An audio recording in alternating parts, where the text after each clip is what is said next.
Hello, everyone, and welcome back to Coaching Kristy, only on DeucesCracked.com. This is Andrew Beluga Whale Seidman. How's everyone doing? I'm doing well. Just woke up like 5 minutes ago. It's all good. For those of you guys who haven't been following along from last week, Kristy is currently in Paris, France. Is that right? Yep. And I am currently in a hotel business center in Hong Kong. So, the life we live. So one thing that we've been doing in this particular series has been sort of trying to push Kristy into some more difficult scenarios, because when you try things that are a little more difficult, when you go back to your sort of normal game, things seem much easier. So in that sense, it's like good to try out doing something like, say, playing 1-2 when you're really a 50 no limit grinder. Just to sort of get the feel of how the game can be tougher and to sort of be comfortable with the money. Because if you get comfortable with 200, then 100 seems easier, then 50 seems really easy. And one good way to do this, by the way, this is sort of off topic, I suppose, is to if you see a good game, but that might be like more money than you're comfortable playing with, see if you can sell action to other poker players. This is a great reason to know other poker players, because it's totally ethical and it's totally legitimate, provided that other people aren't playing in the same game, for you to say, well, there's a really soft 1-2 game, and we want to take 50, 75% of my action. And if you ask around, almost certainly you'll find somebody or some group of people who will hook you up and give you the chance to get the type of opportunity. So I'm a big believer in this, and so sort of on that principle, we see that any game is really accessible to anybody, provided that you can make the case you have an edge. And what do you think? You think you have an edge in this game, Kristy? Not the way I was playing. We kind of alluded to this in the last session, that we might see a little some bad play, and I was really frustrated after this session because I was just felt not ready to play. I felt intimidated, and I felt not confident playing this game. But. I mean, the words you use there are really telling, because I'm sure that everybody who's moved out to a new limit, myself included, has felt intimidated, has felt intimidated is a great word, by the way, for this. Not confident, just moved off your game because the money is bigger. That's probably the biggest thing, is the money is just bigger. And especially those of you guys who start doing moves like the big moves I remember are ones like 2-4 to 5-10, where all of a sudden the money was huge. Or like for those of you guys who are playing high stakes, the 10-20 to 25-50. Whenever time it goes more than double your money, you're kind of freaked out.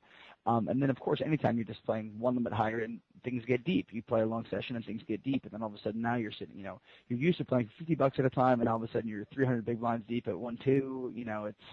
It's a scary thing to get used to. But the only advice I would say, Kristy, is that it gets easier. Yeah. The games don't get easier, but the process of moving up does. And I joke around about this all the time, but I can remember the first time I lost $50 so much more clearly than the first time I lost 5,000. It's actually true. I could say I was at the library. I've only ever held down like 2 jobs in my life, and I've had neither of them lasted for more than a couple weeks. And one of them was I was working at the news center of the library my freshman year in college before I was good at poker, and I was playing. I've been 25 no limit grinder, and I decided to take a shot at 50 no limit. I got a flush draw and against a set. I bricked out. I was holding my head in my hands. I couldn't believe I just lost $50 fucking dollars.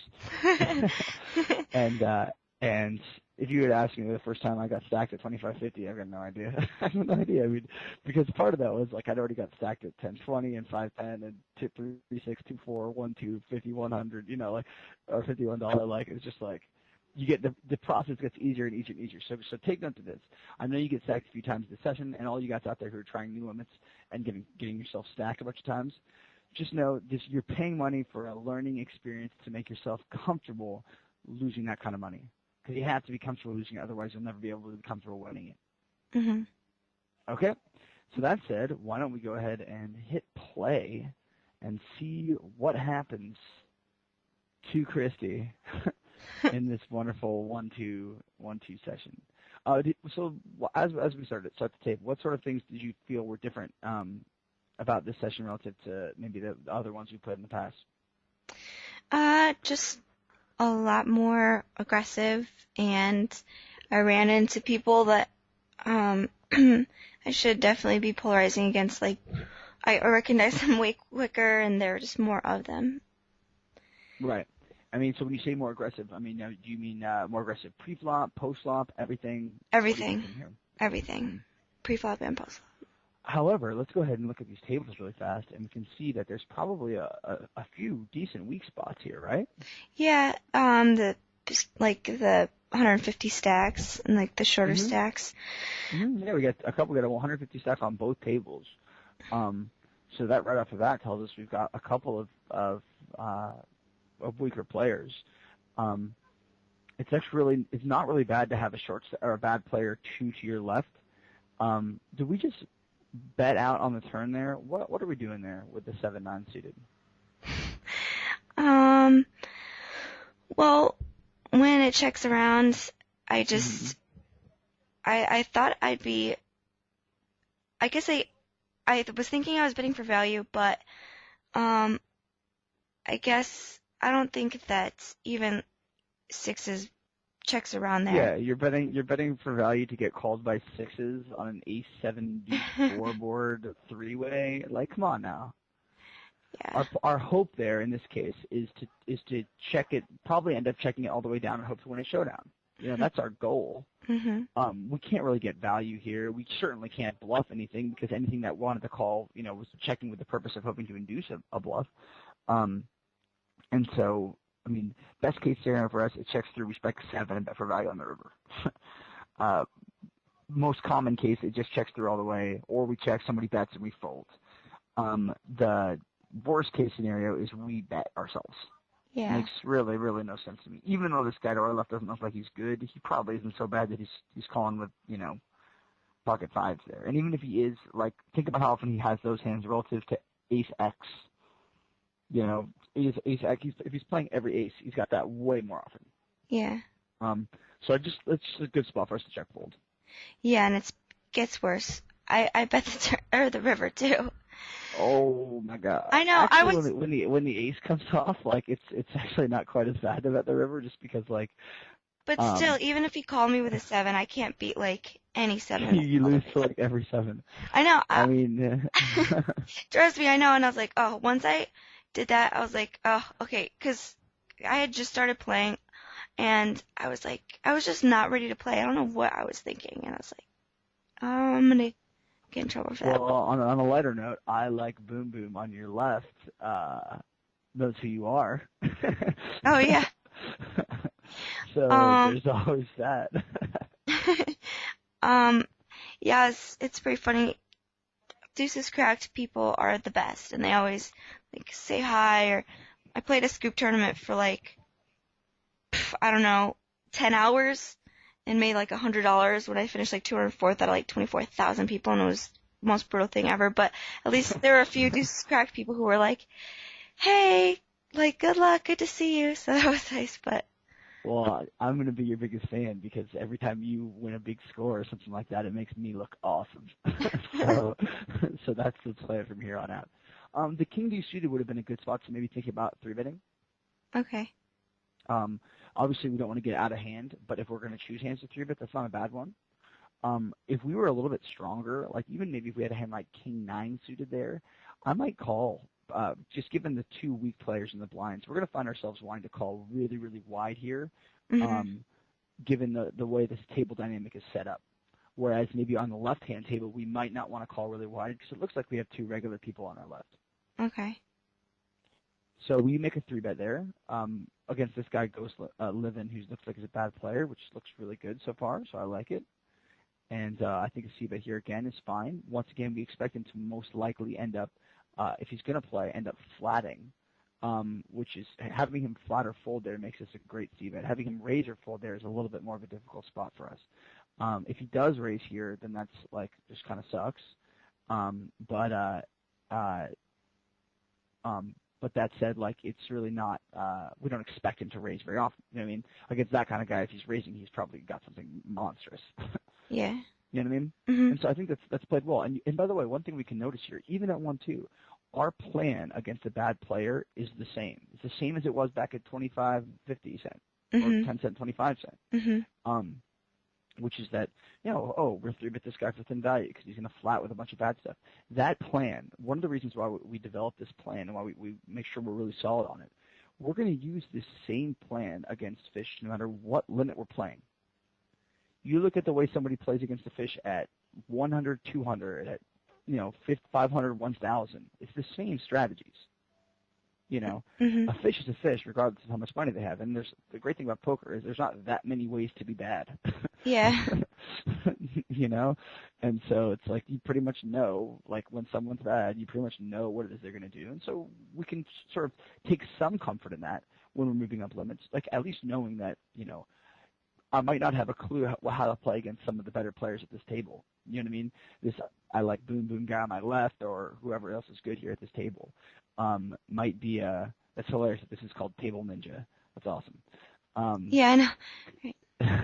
You should Photoshop that so it says install Table Ninja Dolphin. That's awesome. Anyway, I mean, you might not have any idea how to handle some of the better players at the table, and that'll always sort of happen, like anytime you're at a limit that's pushing your skill level. Mhm. If I'm playing 10-20 or something like that, and one of the best players online sits down to play against me, like I'm accepting that there's going to be a chance, or rather, sometimes I'm not going to know what to do against that guy, and that's fine because I will know what to do against other players at the table, especially guys like this Ghost Living guy who's not a good player. We just know after that he's not a good player. So we flat here with 9s against the C-bet, yeah? Yeah, and I was wondering, because, I didn't, I thought I did. I guess I didn't. I thought that if I raise, okay, sorry, yeah, you're kind of lagging behind, but, Yeah, I apologize for that. I folded on the flop. I should have just called and seen what he was going to do in the turn, because, that's the kind of flop that I can't raise, I feel like, because when he raises pre-flop, there's so many hands that he's not folding, Actually, your fold isn't that bad. And I was going to say, a lot of players really overestimate the strength of their hand in a spot like that. When you don't realize how significantly the 3 extra jacks being outs for our opponents really hurts our equity. Okay. You know what I mean? Yeah. And so, while I think it's close between peeling and not peeling, I would, against, a player that I thought wasn't, going to play super well on later streets, was where I know what he would have on the turn, I might call. You know what I mean? Because then I can play perfectly well on later streets. But against someone who's, pretty good, who's gonna be able to have a pretty balanced range on later streets, it's not a bad idea to just fold there. I mean, the whole point about folding when your opponent is, playing well is because your equity just isn't good enough for you to win against that. It's one of those things where it's, probably a no-win for you. Yeah. There was a thread that I was reading in High Stakes Forum about a spot with Viffer against Ike, where Ike makes this huge overbet river jam and Viffer's bluff catching. And Lucky Chewy came in, who's a player that I respect a lot, and was like, this is a no-win. You know what I mean? Even if you call and if you call, he's going to be value betting you a lot. If you fold, he's going to be bluffing you a lot. He's a good balanced player, and your equity's not that strong against his in general. So no matter what you do, you're really not going to be loving it. And that's kind of how I feel about this 9s on that Jack 10-10 board, which is there's really no great choice for us. And those spots, folding is oftentimes better than playing, just because folding gets us out of that spot the fastest. Mm. Yeah. It's a lot, and especially since a lot of players will get themselves really confused on a turn card if it's say an 8. Yeah. You know what I mean? Yeah. And get themselves lost because they didn't really feel comfortable on the flop, and now they feel less comfortable on the turn, and et cetera, et cetera. So I think that it's not a bad general plan to just say if it's a lose-lose situation, just fold. Mm-hmm. And then I guess if we're going to relate that back to the hand I was talking about with Ike and Viffer, if you're playing against someone who's really, really, really good and you sort of have to maintain, a long-term image, maybe if it's a lose-lose, call half the time, fold half the time. You know what I mean? Yeah. But for where we are right now, I feel like it's much better just for small stakes people, it's much better that if you're in one of those lose spots, just fold. You know, it's you're not going to make a lot of money calling with nines there. Right. You know. Yeah. And so it's sort of one of those things where it's like you don't really give up a lot by just folding there. And I'm sure everyone's going to jump in the thread and be like, you're so exploitable and you're folding on the flop all the time and blah, blah, blah. And it's just really, you're only exploitable if you're being exploited. You know? Like, if somebody just folds to your 3-bet 100% of the time, you should 3-bet 100% of the time. It's super exploitable, but he's not doing it. You know what I mean? Yeah. The word exploitable is used, in my opinion, way too much in poker, because the truth is that people either aren't paying enough attention or aren't good enough adjusting to actually exploit you. So just you know, make the right play each time and worry about being exploited later. Yeah. And if anyone's watching and she plays like 5-10 or higher, then that isn't quite as applicable, because people at those limits actually maybe will pay attention a little bit better.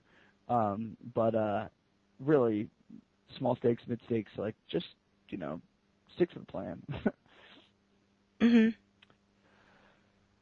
Okay, so far this actually hasn't been so horrific, except for the one series of horrific things that you did at the very beginning with a 9-7 suited.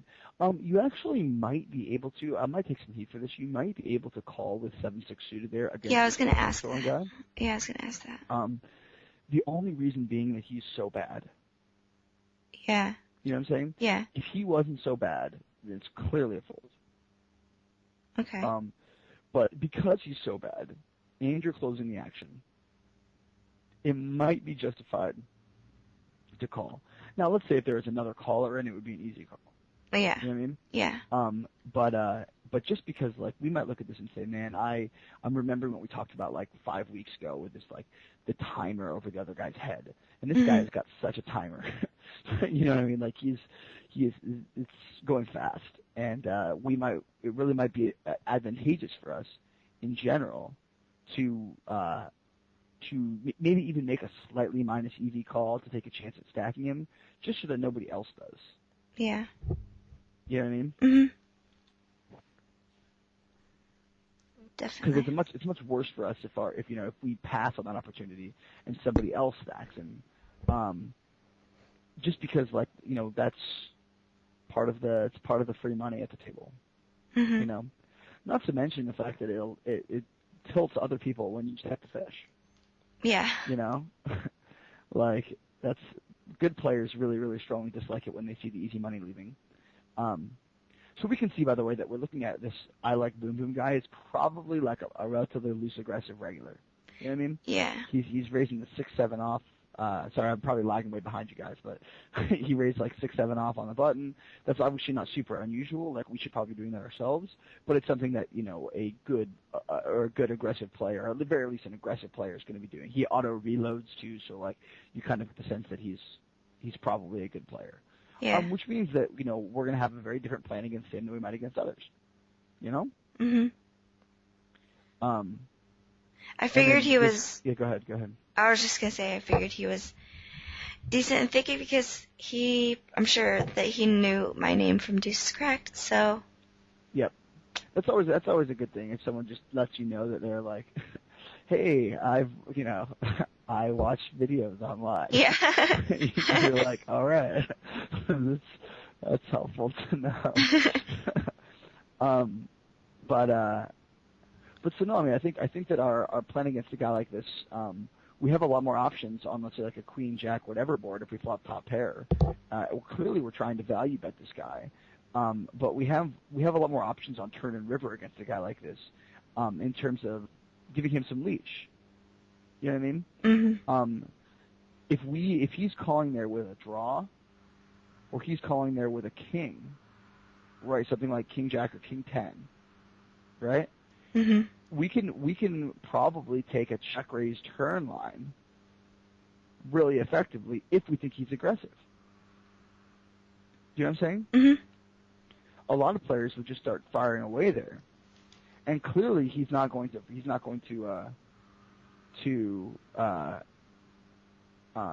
what am I going to say? He's not going to fold like a king if we keep betting. But think about this for a second.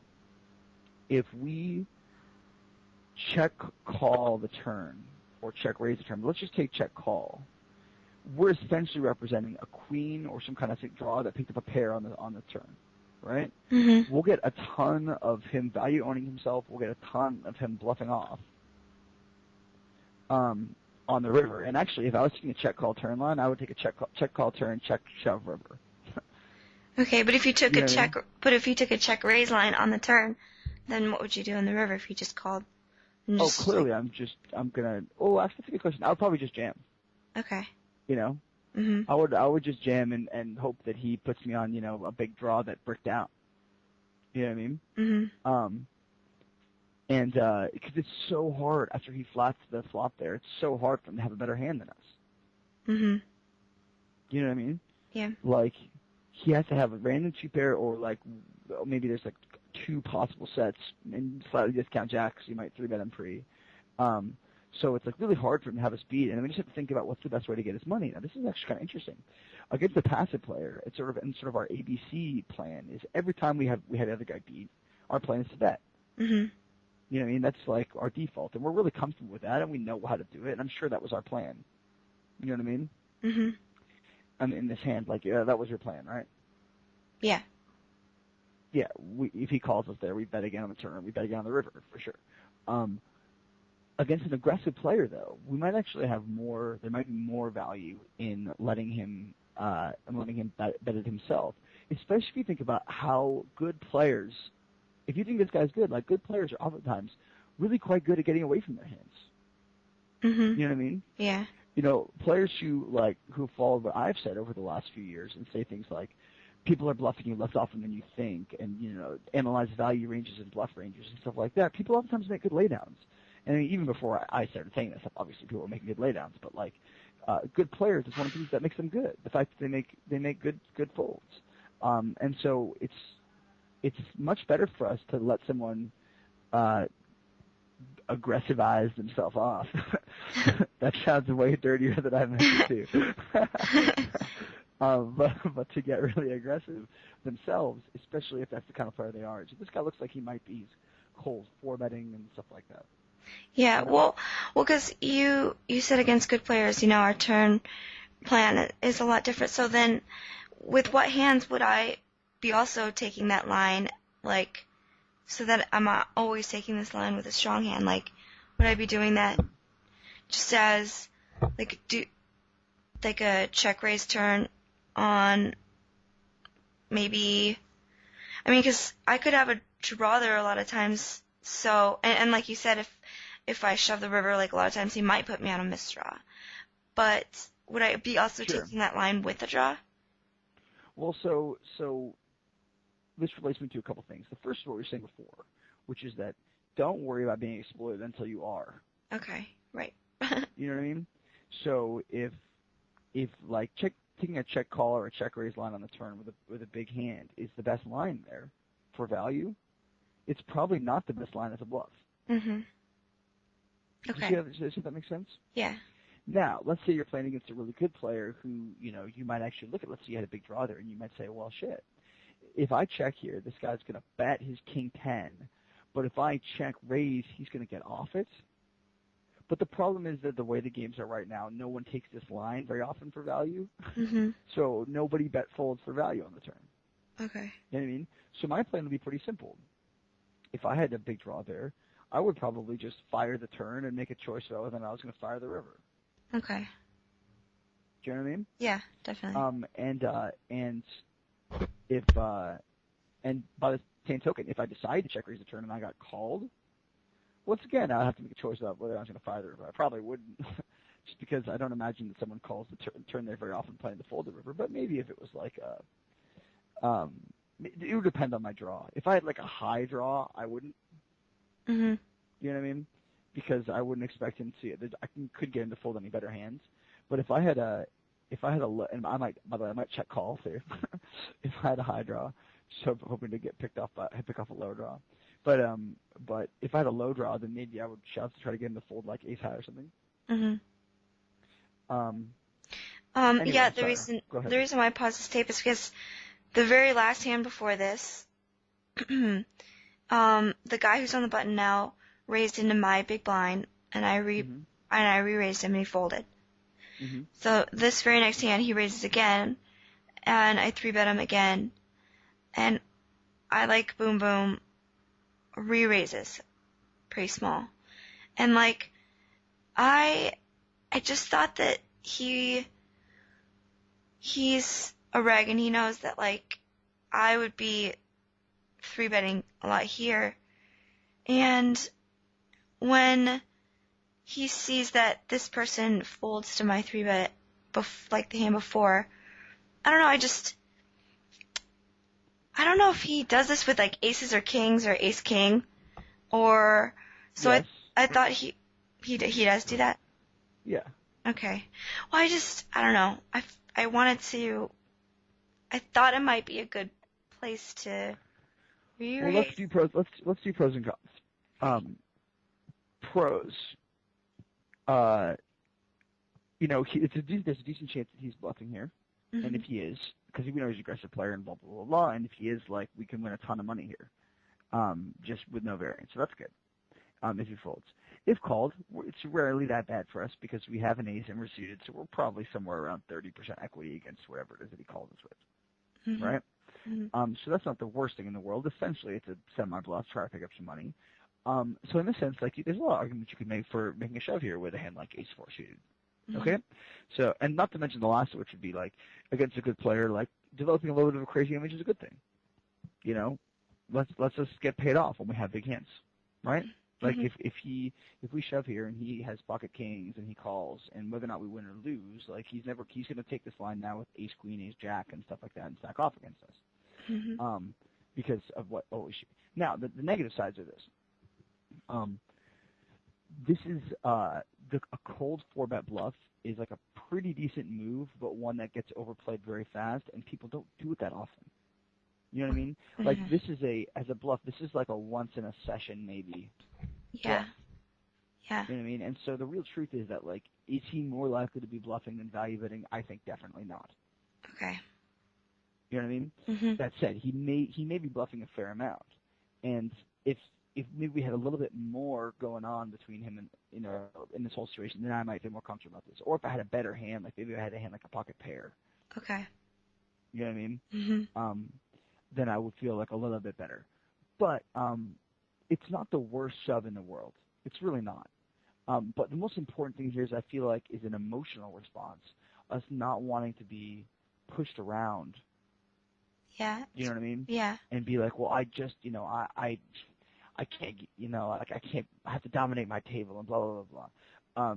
You're lucky in the sense that you're female and you're not like genetically predisposed to this the same way that guys are. I don't know. But I mean, trust me. I've heard a lot of guys and been around a lot of girls. Like, I'm not to say that girls aren't competitive, because they certainly are. But like, there's definitely like kind of a macho ego element to being like, I need to like be the one in charge of my table. I don't want to get pushed around. Mm-hmm. So the fact that you didn't pull the trigger on a shove there is like, given the way you were talking beforehand, is something like a lot of the male students that I've had. And this isn't trying to be like against guys, because guys are obviously better than girls. But is that they would all have pulled the trigger on that shove, and I think that frankly it's not a great shove. Obviously it's not terrible, but it's not a great shove. Mm-hmm. Sorry if you guys are getting some Chinese in the background right now because some people are coming to sit down next to me. Good Lord, what am I doing? But it's not the worst shove in the world, but it's one that like it's good to show restraint in those spots. Remember that it's a war and not a battle. Okay. You know what I mean? Yeah. You can give up some battles. Don't be the one who spews up a whole stack because you're trying to protect your, 7 big blinds. Yeah. You know what I mean? Yeah. Don't be the one who like feels the need to protect their spot at the table. Really, when they're, it's a long game and there's not very much at play. Whereas, like, as soon as you start getting stacks involved like that, all of a sudden the stakes are way higher in terms of like if it's a mistake, you're making a big mistake. And there, I think it probably would have been a big mistake. You know what I mean? Mm-hmm. Now that we've seen this though, by the way. If we start seeing this guy playing back against us a lot, then we start doing those things. Okay. You know, your head's not in a bad spot. You know, you chose good cards and you had kind of good reasons and all that stuff. And if you would have shoved like I said, it's not the worst thing in the world. But I like where you're at. Like the next time, if we're in this exact same spot, like I might say go for it. You know, the next time this happens, it's a much better thing for us. Yeah. You know? Yeah. Cool. So this one I got kind of gun shy, obviously. No, that's fine though. That's good. That's good. So he raises on the button again, and I have A7. So like, I guess I didn't really think about how we should just be doing what works until we see resistance, and so I kind of just took. Well, A7 against like a regular opening on the button. I mean, like it's okay. This is an okay spot for us to 3-bet, but like some things have been sort of shown us that it might be a good time to not. You know what I mean? The fact that 3-betting doesn't guarantee I like boom boom out of the hand. The fact that this is a regular who probably is not going to call us with worse or plan on just giving up. I'm assuming the guy to our right's a regular. I think he is, right? Oh yeah, I think so. I mean, and, I won't. And so, yeah. Yeah. What I was gonna say is like it seems like a spot for us to not to maybe just fold. Now, you called. Yeah. What are you doing?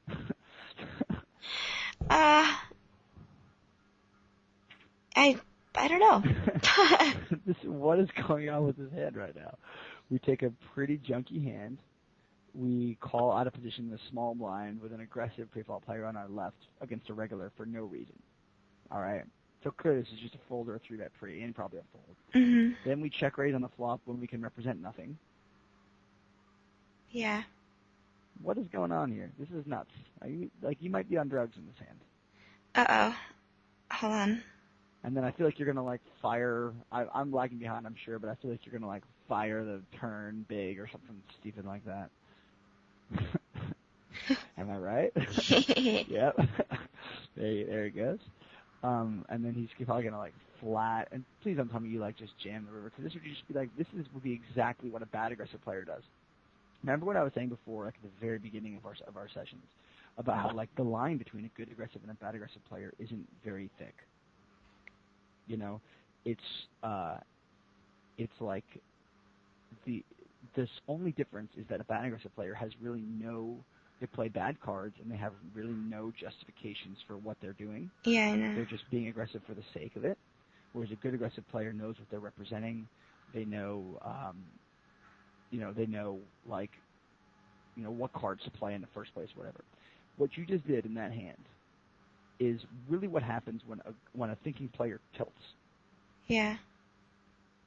They turn themselves from a good aggressive player into a bad one. Yeah. Right? Mm-hmm. And this is the whole idea of creating image. This is the whole idea of pressuring. And this is actually what good players do when they see a player playing in a limit they're not used to. You know what I mean? If I see a new player at my limits, I'm usually going to think that, like, he's probably going to opt for bad aggressiveness. Mm-hmm. You know what I mean? Because everyone knows it's got to be aggressive. But, like, I mean, we can see from the very beginning there, like, we know what to do with that hand pre-flop, right? Yeah. So what happened? You know, we know what to do with that hand on the flop. So what happened? It's just like we shut down mentally and we don't go through the process. We talked about the process so many times, you know? Yeah. Not to be overly harsh. I still like you and stuff. No. I need it. Like, seriously, I was like, and then after that hand, I was like, what the F am I doing? Like, it was almost like I knew that I'd made a mistake pre-flop, so then I was like, well, maybe I'll just try and win this hand. Yeah, exactly. Like, well, if I win money at the end of it, it'll be okay. It's one of those, like, well, I'm calling because, okay, well, now I'm going to check raise because he can't call. Okay, he called, so now I better keep betting. Ooh. You know, it's like nothing's going our way. But the reason why nothing's going our way is because we put ourselves in terrible spot after terrible spot. You know, the process wasn't gone through one time. No, not at all. Not at all. And you played this session like pretty late at night, right? Oh my gosh, it was like after like 12 hours of working, and I've, yeah, I don't know. It's been tough because like I want to play all the time, but just for some reason this month I've been working just a crazy amount, and it's so hard, and when you're tired to try and play. And okay, so so when I raised eights under the gun, have you Good are you Lord, caught what up is yet? going on? What is going on? So let me put it this way. So we raised under the gun with eights. Great. Or it's actually cut off, but same difference. And the fishy guy on the button who's kind of passive-ish min 3-bets us, essentially. Yeah. And we decide that he's weak or something because he's raising us and he's passive. And then we decide to 4-bet, and then he 5-bets us, small. Like, now he's twice told us that he has pocket aces. Yeah. And I wonder if we're going to shove here because, okay, we fold, thank God. But to me, this hand is very simple, which is that we raise, and this passive guy 3-bets us. So our thought should be, do I have odds to call and stack him? Mhm. You know? And he makes it 7 more, so the answer is definitely yeah. You know? Mhm. We have great odds there to call and try to spike an 8. But, like, this is not a good aggressive player we're playing against, that 4-betting and stacking off at 8s is a good idea. This isn't even a bad aggressive player that we can 4-bet 8s for value and he'll fold a bunch of flops. Mhm. You know what I mean? This is just like a classic bad passive player who's only 3-betting with the nuts. Yeah. You know what I mean? Yeah. Part of this is good for us though, because we're not playing with a HUD, and we need to get in the habit of recognizing these things instantly. Yeah. You know what I mean? Yeah. I.e., you raise to 7, a guy makes it 16. Immediately through your head, you should know, all right, I'm probably not going to mess with this guy. Mhm. You know what I mean? Like that alone should tell you, regardless of anything else, of anything you might know about the other player. That alone should be like, well, this is not a guy who has a weak hand right now. Yeah. Now you raise to 7, somebody makes it 22. You know, they could be a regular. They could do a lot of things that you might think about messing with them. Mhm. But like, if someone makes a small 3-bet, a small 3-bet is like the world's international symbol for this guy's got pocket aces. Yeah. You know what I mean? Like, I mean, what I'm totally seeing here from your game this session is sort of what if you would have asked me to describe when you told me the session went badly. If you'd asked me to describe what I would have guessed had happened, I would say that you got uncomfortable and you started doing a bunch of bad aggressive stuff. Yeah. And that's, I mean, it's super common. And so everyone out there who's watching this, who's trying to move up limits, make sure, like, be aware of yourself when you do this. Because this is what everybody does. They move up, and they get uncomfortable, and so they start thinking in terms of, like, the emotional stuff that they read in books and watch on TV, and not the stuff that they've learned through all the hours and time they've spent learning poker. Mhm. You know? Yeah. We talked at the very beginning about how, like, going through the process, we have to break it down to the very, very smallest levels because as soon as we ignore the process, we start making emotional choices. And as soon as we stay with the process, we make, like, very smooth, rational choices. Like, what's unbelievable, what's so amazing about poker is that, like, every hand is essentially at square one. So, like, even though we just made this big mistake there, or made big mistakes, you know, a few times earlier, like, we can still put it together and start playing rationally. You know what I mean? Mhm. We always have control of what type of process we go through. So, if you recognize, if you're self-aware and you say, oh, I just made a big mistake, I'm not going through the process, I need to start, you can keep playing. You know, I'm not a believer that, like, if you make a big mistake, you have to, like, quit your session or something like that. But the most important thing is that we recognize that, you know, you should have, as soon as the first hand that you made a mistake on, the 9-7 suited hand, Mhm. right? You should have been like, what am I doing? Yeah. Like, stop, collaborate, listen. You know. Yeah, definitely. This is a good spot to go for value for sure. I like your size with the ace-4. I realize I'm like 10 minutes behind you guys, but so yeah, that's probably people are going to be upset about that. But I'm sorry, everyone. This is just the price you pay for trying to work from Hong Kong, and I apologize. I've already got 2 good video ideas coming out, a ghost video and a mentor video. So as soon as I get back to the States in a couple weeks, about 10 days from this, I'll produce some more excellence. Hopefully excellence. This is actually great. This is great. One of my students that I'm going to do the mentor video with is a Swedish guy, and the players, and this is hopefully not too like xenophobic, but the players who, in my opinion, are the best at like once they're playing poker, they're playing it like a video game, and they're playing like a machine. Are like these Scandinavian guys who just like are so focused on the decisions that they ignore money.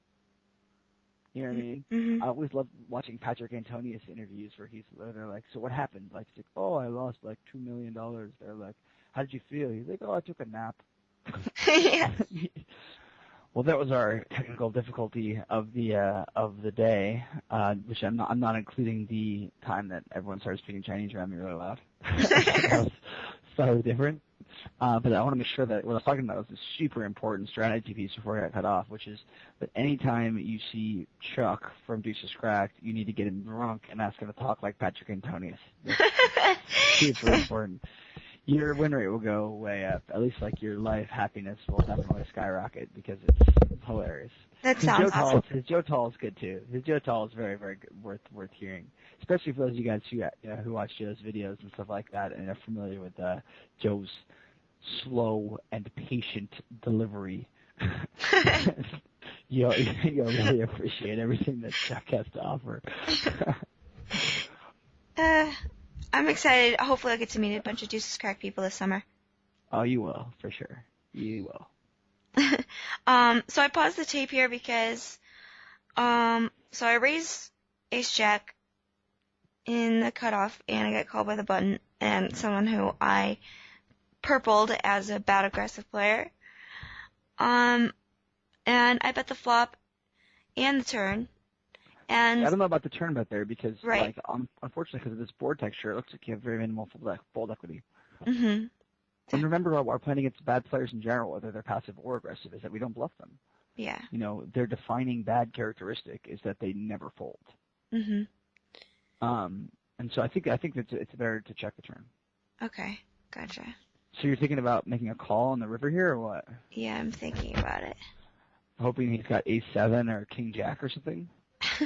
Well, I just kept thinking that if he's bad aggressive... Show me 2 hands that you beat besides... Show me 1 hand you beat besides king-jack or ace-7. Yeah. If you said king-7, you would have won right there. but that's about it. Yeah, I know. And I just couldn't think of any hand that he could actually be value betting. Like, he's a bad aggressive player. He could be betting anything. Yeah, you're right. And he was. Ta-da. He could honestly have like deuce 3 here and just be firing out. You know what I mean?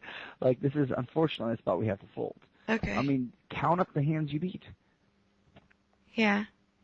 So you can't think about a hand that he's got a better hand than you. Think about what hands he might have that are like worse than you. I know. On that board, there's like none. I can think of like 7-4. You could have 7-4 or 7 deuce. He was playing the 7 deuce. I don't think he's playing the 7 deuce though. Maybe he was. Yeah. God, I'm like sweating watching myself play so badly because like I feel like I've come so far from everything that you've taught me, and I've played so well for like the past month playing, you know, in the levels I'm comfortable with, and then all of a sudden I'm like, I'm so bad. It's so hard to watch too. But so this is like the most important part of this video. And I think this is, in my opinion, probably the most interesting. Is the way that money and new pressures influence our thought processes. And by the way, things like fatigue, things like being tired, you know, not being prepared to play, etc. I am firmly confident that you have grasped like everything that I've taught you, and that if we were to sit down and I were to give you a quiz of 50 hands, you would probably get like 48 of them right. You know what I mean? Mm-hmm. But unfortunately, we don't play poker in that setting. You can't do poker, like mailed chess where you do one move every week. Yeah. You have to do it all comes at once, and that's what's probably the most challenging thing about it. Now, the reason why going up in stakes like this is such a valuable exercise. When you go down to play your stakes, it will seem like easy. Yeah. You know what I mean? Yeah. The pressure's off. You know what you're doing. You're like, in the sense, you'll be a robot in the sense of like you'll never be fazed by irrelevant factors. Mm-hmm. And this is for everyone out there who's ever like on a downswing or losing money. If you just move down, just remember this: so long as you're comfortable moving down, you can never go broke, and as long as you can never go broke, you'll always be able to make money. Mm-hmm.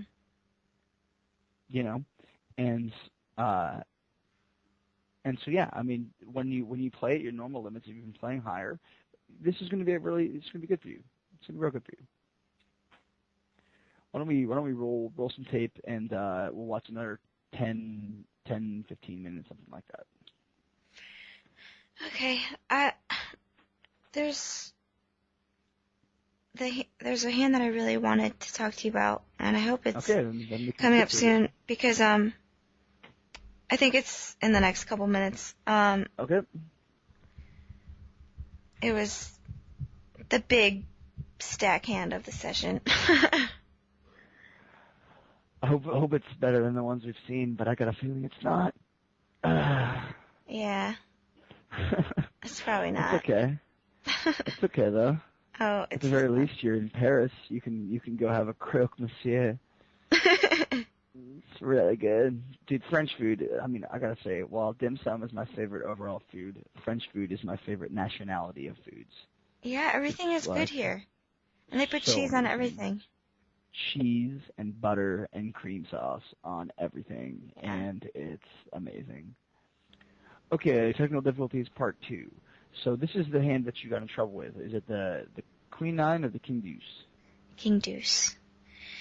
So this person just sat down like a couple hands ago. I raised pre-flop and I got flat on the button.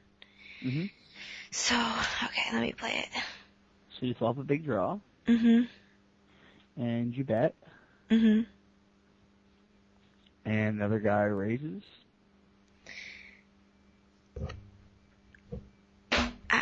No, he just calls. And okay. So now 4 cards straight. And when I was thinking, obviously I can bet or check here, but I was thinking that if I check, I feel like he almost always is going to bet. Well, freeze right there. Freeze right there. If he checks, he's almost always going to bet. Why? Because what's the number one reason he's probably going to bet if we check there? Is that he has 7 or he's bluffing? Well, those are 2 reasons, but most common reason is because that card smashes the range that he flatted the flop with. Okay. You know what I mean? Yeah. And so in the sense that if we check there, he's almost certainly going to bet because he almost certainly has us crushed. Okay. Right? So yeah. then you say, if he bets small, we might be able to come along. You know what I mean? Maybe try to spike a diamond and then try to stack him. You know what I mean? Yeah. Like for example, let's say he has something like 8-7 here, right? Mm-hmm. And if we check call, we're really representing we could have a flush draw representing something like a pocket over higher pair or something like that, right? And so if it's a river card is like the Jack of Diamonds, if we check, he's not going to check back. He'll still value bet. You know what I mean? And so in that sense, then we could go for a check raise. But so I think that clearly we can't bet here because we have no fold equity. Yeah. And so we have to check and hope he bets small. If he bets big, we just have to check fold. But we didn't do the process, so I'm assuming we fire out. Right? Yeah.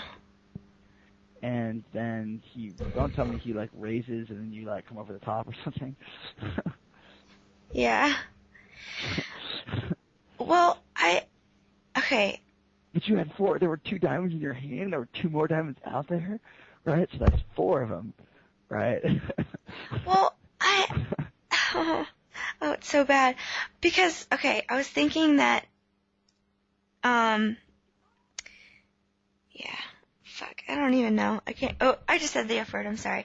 But, okay, so when I was playing the hand, I was kind of thinking that, that he could have a 7, but if I had a 7, I don't know if I would raise there on the turn. Like, Why would you not raise your 7 if the other person's going to jam a flush draw? Because most people, I don't know. See, it's what's really clear here is that, like, the things you're thinking. Remember, like, all the time we spent building a structure of thoughts. Yeah. You know what I mean? Nowhere in there did it include anything like, well, if I had a 7, then I would do this, and so he shouldn't. None of that's ever anything we've ever talked about. Yeah. You know, the things we talk about are really simple and to the point. There's no ambiguity whatsoever, because as soon as you start getting inside your own head, you start getting crazy. Mhm. Right? So the reason why we do things like a structure, like, say, can I bet for value? Yes, no, no. Okay. Can I bluff? No. You check. Okay, done. You know what I mean? Yeah. Then it's like, here, let's say you decided, can I bet as a bluff? Yes. Maybe you think he folds ace-8 here to a bet, right? Mhm. You bet. He raises. You say, okay, is he likely to be value betting me or bluffing me? Clearly value betting you, because nobody raises there as a bluff when you just double barreled into a 4 straight board like that. Yeah. Right? So he's value betting me. Do I have odds to call? Yes. Okay, I call. No. Okay, I fold. You know? Everything about it is super like a machine would do it. Mhm. Right? Because, like, really what we're doing is a series of logical deductive moves. Right? Mhm. No point in there is there, what would you do if you had a 7 and he was, you know, betting it to you? Would you raise? Why or why not? Like, no. And Did you just team viewer again? team viewer? Yeah. But I'll probably just keep talking about it. Okay. The reason why we have to build such a rigid structure, and rigid is the wrong word, because, like, once you develop, it's a framework really. Once you've developed a framework, you can improvise inside of it. You know what I mean? Mhm. You can say things like, like, I could bet it, you know, can I bet for value? Yes. Is that the best? Maybe not. You know what I mean? Then we start thinking about it. That's okay. What's not okay is to bring ourselves to a point where we're doing the same things we did before we learned poker. You know what I mean? Mhm. Making decisions that exist outside of the framework. And so, like, is the turn bet awful? Like, it's not good. Certainly not the right play. Mhm. Is it the worst thing in the world? No, because we can at least make a reasonable. So you could say, well, I could have some fold equity, and I definitely have pot equity, right? Mhm. But then once he raises, like, at what part of that would incline you to think that he was bluffing? You know? Mhm. We go through the thing. What's his value range here? Well, there's a million hands that could be value betting there. Then you say, well, what's his bluffing range here? And, like, the only thing you'd come up with would be a pure float that decided to float the flop and raise the turn, or a draw hand of some kind, most of which, by the way, that might do that are better than yours. Mhm. And so, like, it's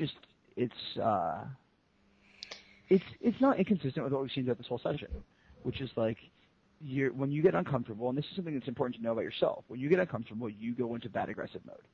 Mhm. You know what I mean? Which means that when you're playing higher stakes, you need to be much more careful when you're evaluating all of your bets. Yeah. You know what I mean? Some people go into call station mode. You know what I mean? They can't fold. Some people go into ultra knit mode. They fold everything. Right? Mm-hmm. Your personality type from watching this is you go into bad aggressive mode. You know what I mean? Mm-hmm. You get into your own head, and your own head tells you that you need to, like, win pots, or that you need to not get pushed around, or that you need to do whatever, right?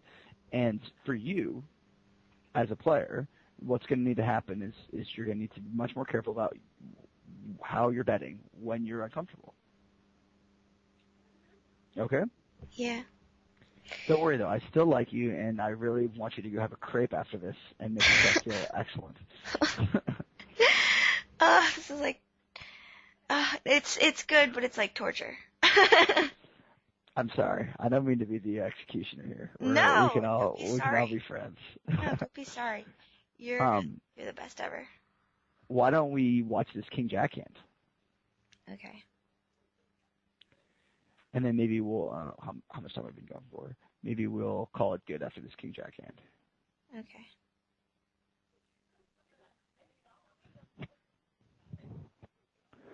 So far so good, right? Yeah. I mean, is this King Jack? Was this King Jack hand a hand of question or not? Sorta, yeah. So Okay. he check calls twice on the flop and turn. And on kind of a dry board, should I be betting more on the turn? I'm gonna bet like 2/3 pot. Unfortunately, that 6 is not a great card for you. Okay. But because it's sort of it's not he beats you now sometimes more often than he did before. Mm-hmm. I would no, I think your size is good. I think your size is good. It's vaguely thin, you know. It's not super thin. It's just vaguely thin, right? Mm-hmm. And as usual, when we thinly value bet and we take a raise, it usually means that we're up against the top part of his range, or he's a really, really good player, but this guy isn't that. Yeah. So now this is a great card for you, actually. Not a great card. It's a good card for you, actually. It's bad if you just spiked it, if you paired an ace with a flush draw, but you can't. So now I would basically happily call. Okay. It's you don't lose to any to king queen, but more likely it's usually he's likely to make a hero call and check there. But it's also possible that he's now using this as sort of like a rando bluff card. And so and plus he makes it, you know, 1/3 pot or something like that. I mean, all signs point to us just really comfortably calling. Okay. You know? Yeah. Well, at least I made one right decision, but, well, not really right, but like, I felt like I should be calling there, but. Mm-hmm. No, it's definitely right. Okay. And sometimes he shows up with like ace 8 of diamonds or something. You know what I mean? And you're like, Yeah. You know, it happens like that. That's absurd and that sucks. But just as likely he'll show up with some random busted flush draw or pocket nines or something like that. You know what I mean? Yeah. And so I can see that. I mean, that's what he showed up with, something like that. So, no. But why don't we go ahead and call it good there, and we'll come back and look at more 1-2 next week. Yep. Okay.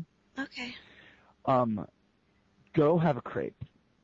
Go have a croissant or a pain au chocolat and a pint of Guinness. Well, that's more of an English thing, but Irish thing. But it's my new thing, and I think it's so good. I mean, Guinness is a try. I don't know. They probably only have it in the UK, but Guinness extra cold is like even better Guinness, in my opinion. Some people would say that it's more of a girly Guinness, but I think it's just like a sweet, chocolatey candy Guinness, and it's amazing. Okay. But they probably don't have them in Paris, but ask it. They may. I don't know. Anyway, this is a great session to learn from. Great session to learn from. I'm gonna get flamed. It's gonna be awesome. No, I think that people will associate a lot with this session. Because everyone has done this. You know what I mean? Every good player who plays high stakes now has had sessions like this at just about every limit they've gone through. Yeah. You know, for me, the sessions where this happened to me, or the levels happened to me, were undoubtedly 3-6, for sure 3-6, and 25 cent, 50 cent for sure, and 1020 for sure. Right? I can remember going to each one of those limits and doing exactly this, showing up and acting like a moron and losing a bunch of money and feeling terrible and blah, blah, blah. But you live to fight another day. You know, you get better and you come back, and the next time you won't do this stuff, and your bottom line will change dramatically. Okay. Okay. Well, that'll do it for us. From Hong Kong, this has been Andrew, the Beluga Whale Seidman, and Kristy, the Ninja Dolphin Arnett, who's in Paris. Au revoir. And au revoir, I don't know how to say goodbye in Chinese, so that just got shown up. But until next time, good luck, everyone. See you in the forums.